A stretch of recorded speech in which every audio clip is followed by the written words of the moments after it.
السلام علیکم دوستو، انسائیڈ وے معظم فخر میں خوش آمدید۔ سابق وزیر اعظم عمران خان کے درینہ ساتھی اور اس وقت صدر مملکت کے عہدے پر فائز یعنی ڈاکٹر عارف علوی صاحب کا بھی صبر اب جواب دے چکا ہے، اور انہوں نے عمران خان صاحب کے فیصلوں سے اعلان بغاوت کیا۔ اور یہ اعلان بغاوت کسی جگہ پر کچھ چھپ کے اندر کسی بندے کے ذریعے پیغام پہنچا کے نہیں کیا، بلکہ ایک تقریب کے اندر جس کے اندر اسلام آباد کے تمام سینئر جرنلسٹ موجود تھے، ان کے ساتھ ایک ملاقات میں باضابطہ طور پر کیا ہے۔ انہوں نے کہا کہ یار یہ کیا طریقہ کار ہے، یہ کون سی سیاست ہے جو اس وقت ہو رہی ہے۔ ڈاکٹر عارف علوی نے نہ صرف عمران خان صاحب کے فیصلوں سے اعلان بغاوت کیا، بلکہ اپنے ایک فیصلے سے عمران خان صاحب کے لیے بھی ایک بہت بڑی مشکل پیدا کر دی ہے، اور اب اس مشکل سے جو ڈاکٹر عارف علوی صاحب کے ایک فیصلے سے پیدا ہوئی ہے، اس سے عمران خان صاحب کا باہر نکلنا بھی اب بہت زیادہ دشوار ہوتا چلا جا رہا ہے۔ سوال یہ پیدا ہوتا ہے کہ عارف علوی صاحب کے اعلان بغاوت کی وجہ کیا ہے؟ ایسا کون سا فیصلہ ہے عمران خان صاحب کا جس کو عارف علوی صاحب تباہ کن سمجھتے ہیں اور مجبور ہو گئے ہیں، ان کے صبر کا پیمانہ لبریز ہو گیا، جس کی وجہ سے وہ باضابطہ طور پر اس بات کا اظہار کرنے پر مجبور ہو گئے ہیں کہ جناب خان صاحب تسی کی کری جا رہے ہو؟ عارف علوی صاحب نے کس طرح اپنے ایک فیصلے سے عمران خان صاحب کے لیے مشکل صورتحال پیدا کی ہے، اس سارے معاملات پر آپ کے ساتھ بات کروں گا، لیکن اس سے پہلے بات کریں گے گجرات جلسے میں اور رنگ بازی پر۔ جو کل گجرات کے جلسے میں رنگ بازیاں کی گئی ہیں نا جی، وہ تو اپنی مثال آپ ہیں۔ یہ جو ہمارا لاہور پنجاب کا جو کلچر ہے، اس کے اندر تو رنگ بازی کا لفظ بڑے آرام سے سمجھایا جا سکتا ہے، لیکن چونکہ باقی صوبے ہیں، سندھ ہے، بلوچستان ہے، کے پی کے ہے، وہاں پر یہ رنگ بازی کا جو کانسیپٹ ہے شاید وہ سمجھنا ذرا آسان ہے۔ اور رنگ بازی انفیکٹ ایک ایسا بلف ہے جو اگلے کو خوش کرنے کے لیے کیا جاتا ہے، یا اپنا رانجھا راضی کرنے کے لیے، اپنا بابا اونچا کرنے کے لیے کیا جاتا ہے۔ اور یہ لاہوری تو اس معاملے میں رنگ بازی کے اندر تو ان کا ثانی کوئی نہیں ہے، لیکن جو گجراتی رنگ بازی ہے اس نے تو لاہوریوں کو بھی پیچھے چھوڑ دیا ہے کہ جناب اس اعلیٰ درجے کی رنگ بازی کی۔ دراصل معاملہ کیا ہے؟ معاملہ یہ ہے کہ خوش کرنا ہے عمران خان صاحب کو۔ عمران خان صاحب کو خوش کرنا ہے، اس طرح سے کرنا ہے کہ عمران خان صاحب کا رانجھا راضی ہو اور وہ چودھریوں کے اوپر دستِ شفقت رکھیں، اگلے الیکشنز کے اندر چودھریوں کو مکمل طور پر سپورٹ کریں، ان کو 10-15 سیٹیں نیشنل اسمبلی کے دیں، 20-25 سیٹیں صوبائی اسمبلی کی دیں، اور اس کے بعد عمران خان صاحب پنجاب کے اندر حکومت کریں اور اگلی مرتبہ مونس علیہ صاحب کو چیف منسٹر بنایا جائے۔ اس سارے چکر کے اندر یہ جو رنگ بازیاں کی گئی ہیں گجرات کے جلسے میں، یہ اپنی مثال آپ ہے۔ مثال دیتا ہوں ایک چھوٹی سی آپ کو، کہ اسٹیج سجایا گیا، اسٹیج کے اوپر کرسیاں لگائی گئیں، ٹھیک ہے جی، اور جو مین سپیکرز ہیں ان کے لیے ذرا اونچے قد کی ذرا کرسیاں لگائی گئیں جن کی ذرا بیک اونچی تھی، اور عمران خان صاحب کو چونکہ خوش کرنا تھا، اور خوش کرنے کے ساتھ ساتھ اپنے بابا جی کا جو قلعہ تھا اس کو بھی مضبوط کرنا تھا۔ اب چونکہ جہاں پر پرویز الہی صاحب نے بیٹھنا تھا اس کے اوپر ان کو لکھنا پڑنا تھا کہ جناب چیف منسٹر پنجاب۔ اب اگر وہ وہاں پر چیف منسٹر پنجاب کا وہ سٹیکر لگاتے تو عمران خان صاحب نے یقینی طور پر کہنا تھا کہ یار وہ سی ایم تے میں۔ اب وہ اس میں کو پورا کرنے کے لیے جو عمران خان صاحب کی کرسی تھی اسٹیج پر سب سے اونچی، اس کے اوپر پی ایم کا ایک پوسٹر لگا دیا گیا، ایک ٹیگ لگا دیا گیا، تاکہ عمران خان صاحب کا بھی رانجھا راضی ہو جائے اور وہ ان کو اعتراض کا موقع نہ مل سکے جناب پرویز الہی صاحب پر کسی بھی قسم کی تنقید کرنے کا۔ اس کے ساتھ ساتھ دوسرا کارروائی وہ بھی بڑی دلچسپ ہے۔ فیصل جو ہیں ان کے جو سینیٹر ہیں فیصل جاوید خان صاحب، وہ آپ کو پتہ ہے عمران خان صاحب کے ہر جلسے کے اندر سٹیج سیکرٹری ہوتے ہیں۔ کل انہوں نے یونیک کارروائی ڈال دی، یونیک۔ وہ جو ان کا جو اس وقت وہ کر رہے تھے ولی سنز، جنہوں نے وہاں پر وہ ان کے لیے ساؤنڈ سسٹم وغیرہ لگایا ہوا تھا، عمران خان صاحب کے خطاب سے پہلے فیصل جاوید خان صاحب عمران خان صاحب کے خطاب کا ماحول بنا رہے تھے۔ اس ماحول کے دوران انہوں نے کہا جناب یہ ولی سنز والوں کے پاس مائک ہے، کیونکہ ان کا آبائی جدی کام یہی ہے کہ یہ ساؤنڈ سسٹمز وغیرہ پرووائڈ کرنے ہیں۔ اور جس وقت قائد اعظم رحمۃ اللہ علیہ نے لاہور کے اندر قرارداد پاکستان کی منظوری کے موقع پر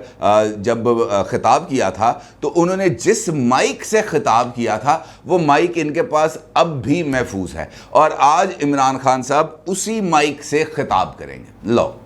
اب یہ بتائیں۔ اور اس کے بعد انہوں نے وہ جو پرانے والا مائک تھا بقول ان کو 1940 کا، وہ پکڑا اور وہ لگا دیا انہوں نے سٹیج پر۔ اب سٹیج پر لگا دیا، نہ اس کے ساتھ کوئی تار کنیکٹ تھی، نہ ہی عمران خان صاحب نے اس مائک کے اوپر خطاب کیا۔ انہوں نے یوں مائک کو سائڈ پہ کیا، جو ہاتھ والا مائک تھا اس سے انہوں نے تقریر کا آغاز کر دیا، پوری تقریر کر دی۔ بعد کے اندر جب یہ بات وائرل ہوتی ہے، آپ کو پتہ ہے آج کل تو نہ الٹی شلوار چھپتی ہے اور نہ ہی مائک چھپتا ہے، تو وہ جو لوگ تھے سوشل سوشل میڈیا کے اوپر انہوں نے وہ عمران جو ہیں قائد اعظم محمد علی جناح ان کی وہ نکال لی تصویر کہ جس مائک کے اوپر وہ خطاب کر رہے ہیں، وہ مائک اور اس مائک کے اندر خاصا فرق تھا، لیکن چونکہ رنگ بازی کرنی تھی بھرپور طریقے سے رنگ بازی کر دی گئی۔ عمران خان صاحب کے لیے اس مرتبہ یہ جو قائد اعظم والا جو ٹچ تھا یہ بھی دے دیا گیا، اور مسئلہ کیا تھا؟ معاملہ یہ تھا کہ بتانا تھا، ایک پیغام دینا تھا، جس کے لیے یہ سارے کا سارا رنگ بازی کی گئی۔ پیغام کیا دینا تھا کہ قائد اعظم کے بعد یا قائد اعظم کے پائے کا اس وقت اگر کوئی لیڈر موجود ہے تو وہ عمران خان ہے۔ عمران خان کے مقابلے میں مجھے تو بلکہ شاید اس طریقے سے وہ شاید یہ پیغام دینا چاہتے ہوں کہ قائد اعظم بھی کچھ نہیں ہے، کلہ عمران خان ہی عمران خان ہے، اور عمران خان کی موجودگی کے اندر ہمیں کسی بھی چیز کی اور کوئی پرواہ کرنے کی ضرورت نہیں ہے۔ پھر مونا صلاحی صاحب، تیسری رنگ بازی، مونا صلاحی صاحب آ گیا خطاب کرنے کے لیے، خطاب کیا انہوں نے عمران خان صاحب کی بھرپور طریقے سے کاسا لیسی کی، اور اس کے بعد انہوں نے عمران خان کے ان کی خوش کرنے کے لیے دو اعلانات۔ ایک ان کا یہ کہنا تھا کہ جناب اس وقت پنجاب کے اندر آپ کی حکومت ہے، اور جس دن آپ ہمیں اس بات کا اشارہ کریں گے کہ جناب شہباز شریف کا ناطقہ بند کر دو، شہباز شریف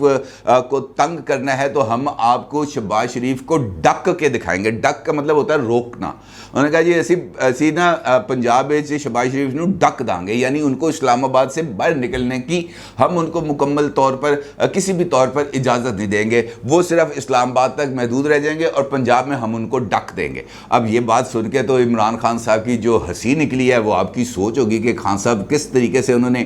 اس بات پر اپنی مستی کا اظہار کیا۔ اور دوسرا میں کاسا لیسی رنگ بازی انہوں نے دعوت دی، انہوں نے کہا جناب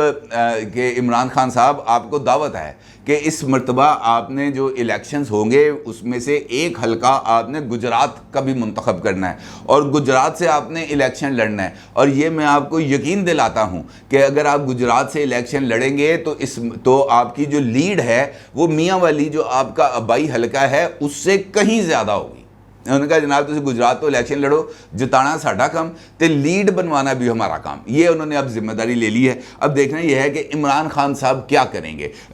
کل تو انہوں نے بڑا خوشی انہوں نے جلسہ کیا کیونکہ انہوں نے قائد اعظم کے مائک کے اوپر خطاب کیا، اس کے بعد انہوں نے پی ایم کی کرسی پہ بیٹھ کے خطاب کیا جس کے پیچھے وہ لگا ہوا تھا، ٹیگ لگا ہوا تھا پی ایم کا، وہ پرائم منسٹر کی کرسی پر انہوں نے اپنے حساب سے ان کو بٹھا دیا۔ اور پھر ان کا یہ کہنا تھا، پرویز الہی صاحب کی جب باری آئی تو ان کا یہ کہنا تھا کہ جناب عمران خان صاحب آپ فکر ہی نہ کریں، اس مرتبہ جو الیکشن ہوں گے اس کے اندر آپ 2/3 اکثریت کے ساتھ پرائم منسٹر بنیں گے، یہ میرا آپ سے وعدہ ہے۔ لیں جناب اب آپ کو پتہ چل گیا کہ پنجاب کے اندر گیم کیا ہے، کس وجہ سے عمران خان صاحب اس وقت پنجاب پر اتنا زیادہ فوکس کر رہے ہیں۔ الیکشن بھول گیا بھائی، اب ان کو الیکشنز کی کسی بھی قسم کی کوئی پرواہ نہیں ہے، کیونکہ جو مقصد وہ حاصل کرنا چاہتے تھے باہر نکل کر اقتدار سے وہ انہوں نے حاصل کرنا شروع کر دیا، اور اس کے لیے انہوں نے اپنے جو منصوبہ بندی ہے وہ مکمل کر لیا۔ پنجاب کے اندر پرویز الہی صاحب کے ذریعے انہوں نے جو کام کرنے ہیں، جو انتقام لینا ہے، جو انتقامی سیاست کرنی ہے، مسلم لیگ نون کے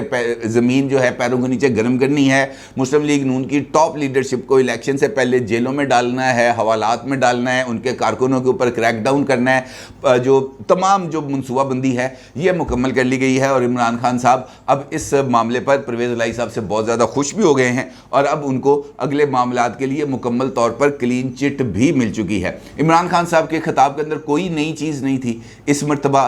سب وہی پرانی باتیں تھیں، پرانی کیسٹ تھی، اور اس کے اندر کوئی نئی چیز نہیں تھی، لہٰذا کوئی نئی چیز نہیں ہے تو پھر آپ کو سمجھ ہی لگ گئی اب عمران خان صاحب کے پاس ایک ہی ٹیپ ہے، وہی ٹیپ وہ ریوائنڈ کر کے چلاتے رہتے ہیں، اس کے علاوہ کچھ نہیں۔ البتہ جو ایوان صدر کے اندر ہوا وہ یقینی طور پر عمران خان صاحب کے لیے پریشانی کا سبب ہے، اور وہ اس شخصیت کی طرف سے ہوا جو عمران خان صاحب کے جعلی اکاؤنٹس کا سگنیٹری بھی ہے، ان اکاؤنٹس کا سگنیٹری ہے جو اس وقت ایف آئی اے کے پاس زیر تفتیش ہے، اور ہر روز اس میں سے کوئی نئی سے نئی کہانی نکلتی چلی آ رہی ہے۔ عارف علوی صاحب نے کل کچھ جرنلسٹوں کو بلایا ہوا تھا ایوان صدر، کیونکہ بھائی غبار بندے کا بن جاتا ہے نا، پھر اس کو نکالنا بھی ہوتا ہے، پھر سافٹ ویئر کا اگر کوئی پرابلم آ جائے تو اس کو بھی اپ ڈیٹ کر دیا جاتا ہے، تو میرا خیال ہے کچھ اس قسم کی چیزیں تھیں، اور اسٹیبلشمنٹ کے بعد اب عارف علوی صاحب کا بھی جو ہمت ہے، جو صبر ہے، وہ جواب دے چکا ہے۔ عارف علوی صاحب نے کیا کہا؟ عارف علوی صاحب نے عمران خان صاحب کو آئینہ دکھایا، آئینہ کیوں دکھایا کہ ہر ایک بندہ عمران خان صاحب سے یہ کہہ رہا ہے کہ بھائی اس وقت سیلابی صورتحال ہے، لوگ اس وقت بہت زیادہ مصیبت میں ہیں، بہت زیادہ پریشانی میں ہیں، لوگوں کو اس وقت روزی روٹی کے لالے پڑے ہوئے ہیں، بلکہ ایک خوفناک قحط ہے جو ہمارے سامنے اس وقت دروازے پر دستک دے رہا ہے، کیونکہ اگر یہ اکتوبر کے اندر یہ جو زمین ہے یہ خشک نہیں ہوگی تو گندم کی بوائی کیسے ہوگی؟ جبکہ محکمہ موسمیات یہ کہہ رہا ہے کہ جناب ابھی مزید سپیل آنے ہیں، تو اس کا مطلب یہ ہے کہ اگر ہم گندم نہیں بیجیں گے سندھ کے اندر، جو چونکہ وہاں پہ پہلے گندم بیجی جاتی ہے، اگر گندم کی بوائی سندھ کے اندر اکتوبر کے مڈ تک نہیں ہو پائے گی تو آپ اندازہ لگا سکتے ہیں کہ ہم کس قدر خوفناک قحط سیلی کا شکار ہونے جا رہے ہیں۔ لیکن خان صاحب کو اس بات کی پرواہ نہیں، البتہ صدر صاحب کو اس بات کا اندازہ ہوا اور انہوں نے عمران خان صاحب کی یہ جو جلسے جلوسوں والی سیاست ہے اس کے اوپر اعتراض کر دیا، اور انہوں نے عمران خان صاحب کو واضح طور پر یہ پیغام دیا کہ سیاست روک کر سیلاب زدگان کی مدد پر توجہ مرکوز کرنے کی ضرورت ہے۔ یہ کوئی اور بندہ نہیں کہہ رہا، یہ مسلم لیگ نون والے نہیں کہہ رہے، یہ پاکستان پیپلز پارٹی والے نہیں کہہ رہے، یہ JUIF والے نہیں کہہ رہے، یہ پاکستان کا عام انٹیلیجنسیا نہیں کہہ رہا۔ یہ شخصیت کون ہے جس کو عمران خان صاحب نے خود ایوان صدر پہ بٹھایا؟ یہ شخصیت کون ہے جو عمران خان صاحب کی پالیٹکس کے اندر ایک امپورٹنٹ پلیئر کے طور پر سامنے آیا؟ وہ اس کو اس بات کا احساس ہے کہ جناب یہ ٹائم سیاست کھیلنے کا نہیں ہے، یہ ٹائم لوگوں کی خدمت کرنے کا ہے، ان کی اشک شوئی کرنے کا ہے، یہ ناچ گانے کا ٹائم نہیں ہے، یہ جو ہے ابرار الحق کے گانے سننے کا نہیں ہے، یہ سلمان احمد کے گانے سننے کا ٹائم نہیں ہے، یہ جو کانسرٹس کا ٹائم نہیں ہے، یہ ٹائم ہے لوگوں کی خدمت کرنے کا۔ لیکن عمران خان صاحب کو کون سمجھائے؟ عمران خان صاحب کو تو سمجھایا نہیں جا سکتا۔ صدر علوی صاحب کا یہ کہنا ہے کہ جناب تمام جو لوگ ہیں ان کو اپنی سیاست کو روک کر خدمت کرنی چاہیے لوگوں کی، اس وقت سیلاب زدگان کے حالات بہت خراب ہے۔ پھر انہوں نے بتایا کہ جناب پاکستان کے اندر یہ جو اس وقت تباہی ہے یہ کیوں آ رہی ہے، گلوبل وارمنگ ہے وغیرہ وغیرہ۔ البتہ جو امپورٹنٹ بات کی انہوں نے، ان کا یہ کہنا تھا کہ اقتصادی چارٹر اور اہم تقرریوں کو آگے بڑھانے کے طریقہ کار پر وہ ثالثی کرنے کے لیے تیار ہے۔ ان کا یہ کہنا تھا کہ اگرچہ صدر کی حیثیت سے ان کی یہ آئینی ذمہ داری نہیں ہے کہ وہ موجودہ سیاسی تقسیم کو ختم کرنے کے لیے کوئی کردار ادا کریں، تاہم اگر تمام سٹیک ہولڈرز متفق ہو جائیں تو وہ رضاکارانہ طور پر تمام معاملات جن میں الیکشنز کی تاریخ، اقتصادی چارٹر، نومبر میں ہونے والی تقرریاں سمیت تمام معاملات پر ثالثی کرنے کے لیے تیار ہیں۔ پھر ان کا یہ کہنا تھا، پھر انہوں نے عمران خان صاحب کو پیغام دیا اور عمران خان صاحب کے ساتھ جو اختلاف ہے اس کا برملا اظہار کیا۔ ان کا یہ کہنا تھا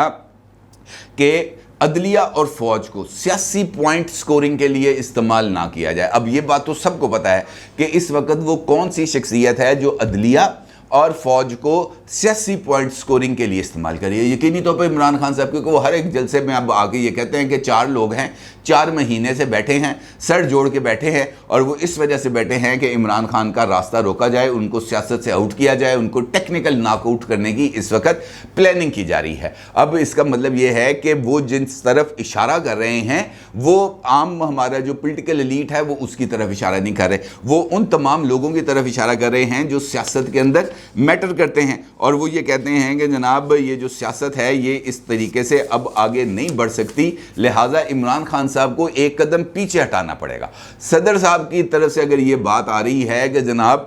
اس وقت سیاست کرنے کا ٹائم نہیں ہے، تو اس کا مطلب یہ ہے کہ ایک پاکستان تحریک انصاف کی جو سیریس لیڈرشپ ہے، فواد چودھری وغیرہ کو سائیڈ پہ رکھ کے جو سیریس لیڈرشپ ہے وہ یہ سمجھ رہی ہے کہ اس وقت سیاست نہیں کرنی چاہیے، ہمیں اس وقت ایک مٹھی بن کر ایک یکجہتی کا اظہار کرتے ہوئے سب کو مل جل کر اپنے بہن بھائیوں کی اشکشوئی کرنی چاہیے۔ لیکن عمران خان صاحب کو یہ بات یقینی طور پر سمجھ میں نہیں آئے گی، اور اسی لیے عارف علوی صاحب نے ایک تنکا بھی لگایا۔ تنکا سمجھتے ہیں نا، وہ گڈی جب پتنگ بازی کرتے ہیں تو وہ تنکے لگاتے ہیں، تو وہ ان کو بھی انہوں نے ایک تنکا لگایا اور ذرا کھچ کے تنکا لگایا۔ معاملہ کیا ہے؟ عارف علوی صاحب نے ایک بل کی منظوری دی ہے، ایک قانون کی منظوری دی ہے، اور اس بل کا نام ہے منشیات کنٹرول بل۔ اس کے تحت وہ جو تمام لوگ جو اس معاملے میں اس کی خرید و فروخت وغیرہ میں ملوث ہوتے ہیں ان کے لیے موت یا عمر قید کی سزا دی گئی ہے، اور خاص طور پر اس کے اندر جس کام کا ذکر ہے وہ ہے کوکین۔ اس میں انہوں نے لکھا ہوا ہے، انہوں نے کہا جناب یہ جو کوکین ہے یہ بہت زیادہ خطرناک ہے، اور اگر 5 کلو سے زائد کوکین برآمد ہوگی کسی بھی شخص سے تو اس کے لیے سزائے موت اور 20 سال کی سزا ہے۔ بڑی مشکل صورتحال پیدا ہو گئی ہے جناب۔ اب اس مشکل صورتحال سے باہر نکلنے کے امکانات بہت ہی زیادہ کم ہوتے چلے جا رہے ہیں، کیونکہ یہ جو میرا نہیں یہ کہنے کا مطلب کہ یہ جو منشیات ہے، دراصل جو منشیات رکھوائی گئی تھی رانا ثناء اللہ صاحب کے پاس، ہیروئن 15 کلو، وہ بھی کہیں نہ کہیں سے تو خریدی گئی تھی نا، خرید کے تو ان کی گاڑی میں رکھی گئی تھی۔ اب چونکہ خود عمران خان صاحب کی سابق کابینہ کے اراکین فیصل ووڈا، فواد چودھری، یہ تو یہ بات بڑے واضح انداز میں کرتے ہیں کہ جناب ہم نے تو مخالفت کی تھی کہ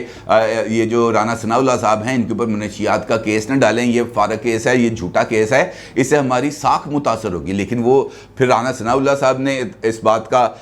خلاصہ کیا، انہوں نے بیان کیا کہ جناب مجھے اب سب پتہ چل گیا ہے کہ یہ کہاں سے خریدی گئی تھی، کس کے حوالے کی گئی، کس کے ذریعے میری گاڑی میں رکھوائی گئی، کس کے ذریعے یہ برآمد کرائی گئی، یہ بیگ کہاں سے آیا تھا۔ انہوں نے کہا یہ اب ساری کی ساری صورتحال میرے سامنے آ گئی ہے۔ پھر یقینی طور پر جب آپ کو پتہ ہے یہ جو منشیات ہیں،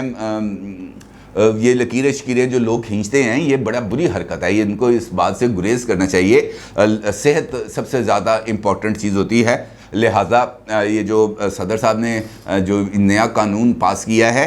اس کے اطلاق سے بچنے کی کسی نہ کسی طریقے سے کوشش کرنی چاہیے، ورنہ یہ جو رنگ بازیاں ہیں یہ ایک نہ ایک دن خان صاحب کے لیے بہت بھاری پڑنے والی ہیں۔ اپنی رائے کا ضرور اظہار کیجیے گا۔ آپ کا بہت شکریہ۔ اللہ حافظ۔